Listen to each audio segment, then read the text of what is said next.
Hey friends, welcome to Tori Talks TV. I'm Tori. And I'm Dr. S. On this episode, we'll be discussing Lovecraft Country. This is episode 8. It's called Jig-a-Bobo, and it begins on a very hot summer day, and everyone has gathered for Emmett Till's viewing. Oh gosh, Emmett Till, of course, is the 14-year-old African-American boy who was lynched in Mississippi in 1955 after being accused of offending a white woman. It's just brutal and awful. And poor Dee. Dee just lost her father. Her mother is missing, and her best friend is dead. Yeah. This was a very Dee-centric episode. I mean, it has other people highlighted in it as well, but I'm glad Dee finally got to have her episode. And the whole opening with them lining up to grieve him was so terrible. Like, I just felt so like, I mean, they did it so well. Like, everyone was hot and sweaty and like uncomfortable, very uncomfortable, there for a purpose, there for Dee, but yet everyone was kind of like in their own world, like worrying about their own problems. So they weren't even really there for her, you know? And I just kind of like, I felt so bad for her because her mom's not there. Like you said, her dad's not there. And the other people are not really there for her either. Right. But then I also don't blame them because they got big things going on too. Yeah, there's a lot happening. Yes. So it was very intense. Yeah, so it's no wonder she ran away from it, because I mean, it's just probably too much for her to process on her own, like you were saying. Yes. And then that's when she's assaulted and cursed by Captain Lancaster. Oh, that scene was like my least favorite scene of this whole show. Right. I still contend that the scariest characters in this show, no matter how horrific some things are those white police officers. When he spit on her, I was so hot, fuming mad. It was like disgusting. Hot, and then mad. Yes, infuriating. Yes, and then when she says, "I can't breathe." I know. Which is very poignant because it's obviously been a slogan of recent events in the Black Lives Matter movement. So I'm glad they. I just got like chills again. I know. So. Yes. So we don't really know what's happening, or I mean, we know that he did some kind of spell and cursed her or whatever, but then it's crazy what happens to her. She's followed by this like evil. I'm traumatized. I'm gonna have nightmares. I'm gonna have nightmares, like legit nightmares. I haven't had like horror nightmares in like 2 decades, I think. But it's gonna happen tonight. It is, because those girls, I guess, whatever they were, that they're were Topsies, Topsy and Bopsy. Oh my gosh. These are characters from Uncle Tom's Cabin. Oh. Topsy is. I think that they just named another one Bopsy. But yeah, they were horrific. Oh, yes. So horrific. Yes. So that, just the girls who played those actresses, I wish I knew their name. Please let me know who they are. They were so good at being creepy in their little creepy dance moves. And I felt like they were dancers. I felt like that could, with different costumes, be a cool dance. Yes. Oh my gosh. Out of that context would be amazing, but in that context, so scary. Yes, and they're just following her and tormenting her everywhere she goes, and nobody else can see them. So she's like, with Leti and Montrose, she's just like, you don't see them? I mean, they're right there. I know. And everyone's like too busy. Well, Leti was definitely too busy to deal with her at that moment. I felt so bad. I know. But then I like that Dee finally was like, kind of reminded me of her mom, and was like, no, I'm just going to face them. Yeah. Like, I'm just going to face them head on. And another big moment was when they had the speech from the March for Our Lives rally playing in the background by Naomi Wadler, that 11-year-old. And this is all happening while Dee's like getting ready to face them. And I just love these details that the creators put in there. Totally. I know. I love also the moments that she had with Montrose, because we got to talk about Montrose this episode, because, you know, he's not been on my good list for several episodes. They've been trying to like give him some like redemption, and I've been resisting it. But I really liked the moment where he was with her. Oh yes, and he found the Uncle Tom's Cabin book, and kind of that's when we put together like who. Yes, okay. So he told her like, when they come for you, like you need to like make them fight for it. Kind of gave that speech to her that her parents aren't here to tell her, you know. Right. And so I know I kind of like that moment, and then that kind of like motivated her when she was like, you know, grabbed the pipe and was gonna like get them. Yes. Oh. finally, yeah, he's stepping up a little bit, and he's kind of stepping into that paternal role that she doesn't have anymore. Yeah, that's true. Good job, Montrose. Yeah. Yes. Maybe getting back. With Atticus too, I think he's also doing that. I did like that moment. I was like, okay, this is working for me, because it is a true redemption if he is able to somehow save Atticus, who apparently is supposed to be dead at some time in the future. So I mean, if he can pull that off, I'll let him be redeemed. Okay, good. Yes. So let's talk about that. How Tic tells him about Lovecraft Country, the book that is written by his son. Yes. When he goes to the future, because he knows, oh my gosh, he knows Letty's pregnant. Yes. Oh my gosh. He named him George, which is super cute. It was so cute. I know. I love that. I hope we get to learn a little bit more about what happened on his little journey. I think we have to, right? Because Hippolyta, we weren't sure what was happening with her. I thought she was just gonna pop back up here with us. But we don't know where she is. But then you were right. I think you said last week that Atticus comes back with the book, but then we don't know where he went. Exactly. So we do need to figure that whole thing out. For sure, yeah. If it was even like half as interesting as her journey, that would be fine with me. And then let's talk about how Gia comes to town. I like how he knew it was her because she took off her shoes outside. He was like, oh crap. I liked that too, those details, you know?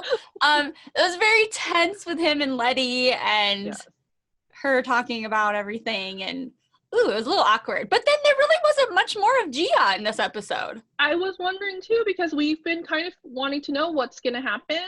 And I mean, she came all the way over there, and like at that time, like to come all the way over from Korea is not like easy. Right. And is that it? Is that all we're gonna see of her? Was it just to explain what she is to them? It was kind of an awkward scene too, like her explaining how the whole thing works. So they have to climax. Yes. And like she was but I like how she called out Atticus. She was just like, well, it's in my nature of who I am to kill all these people. What's your excuse? Ooh, burn. That was a good one. I just wonder if we're gonna see more of her, if she served her purpose. But yeah. It seems like there should be more. Maybe there is. I feel like there's, because she didn't say how he dies or any details, right? But she knows some more. Right. We didn't see her leave, so she's still there. Yeah. So yeah, she should be hopefully in the next episode or two. There's only 2 left. I can't believe it. You're right. Mm-hmm. Crazy, right? So what I think is crazy is this kind of like making a deal with the devil? It seems like everybody's making a deal with Christina. Yeah. Like we have Tic who meets with Christina and gives her the key to the orrery in exchange for like, spell casting lessons or, to learn magic. And then Leti asks Christina to give Tic invulnerability in exchange for the negatives of the pages from that book. And then of course there's everything with Ruby and William. Yes. And it just seems like Christina is just like kind of got them all under her control. So why do you think she said she wouldn't make Atticus invulnerable, only Leti? Is it like a girl power thing? I do wonder. I don't know. And she protects her with that mark of Cain. But yeah, because I mean, I'm wondering when Atticus went to the future and, obviously like if he doesn't live, she'll still have the baby and the baby will still write the book. So was it to keep the baby alive, maybe? Yeah. Because maybe Christina already knows that he's dead. Like there's no point. She can't make him invincible or immortal because he's already dead. That's true. Maybe. No, that's a good question. Yeah. Maybe someone could explain it to us. Yeah, so then the weirdest, I didn't see this coming with Christina and the 2 white men that she pays to like brutalize her in the exact way that Emmett Till, by the way, was brutalized. Well, hold on there. We need to rewind a little bit. Yes. To why she's doing that in the first place, and her sequence with Ruby. So Ruby like flees the funeral also and goes to William's house, and then she the neighbors accuse her of like like, I think they're trying to say, like, are you breaking in? Are you the maid? Like, what are you doing there? And then William pulls up and kind of like saves her because she sasses them. Like, she totally could have gotten in big trouble for that. Right. And then they go inside and they have the weirdest sex scene I have ever seen in my entire life. Yeah. Those special effects are good, man. Man, they are not done with those, are they? No. I think they've topped it though. Like, what more can you do with that special effect? Like, so basically she's having sex with William as the white woman because she doesn't want to have sex with him as a black woman at that time. And then I guess during the climax, she like rips open and becomes Ruby. Yep.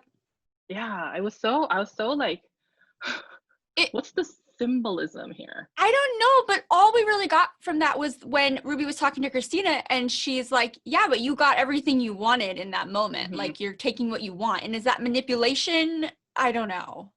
But the talk that they have after that was really good, because that was when Ruby was saying like to Christina, because they have some type of like connection. We talked about this last week too. It's not just like they're using each other for what power they can give each other, but there's something else going on. And Ruby tells her, like, do you even like care like what happened to Emmett? Like do you even feel anything? And Christina's just like, no, like, I don't, but then like, what is she doing in the scene that you're mentioning where she like has these two white men recreate the scene, right? Exactly. It's very problematic. It is, and I don't know, because it's like, because she didn't feel anything for Emmett, so she wanted to feel something by recreating his death and the way it went down? I was thinking, like, so is she trying because she wants Ruby, like, to connect with her? Like, she's trying, but there's no way that she could ever understand.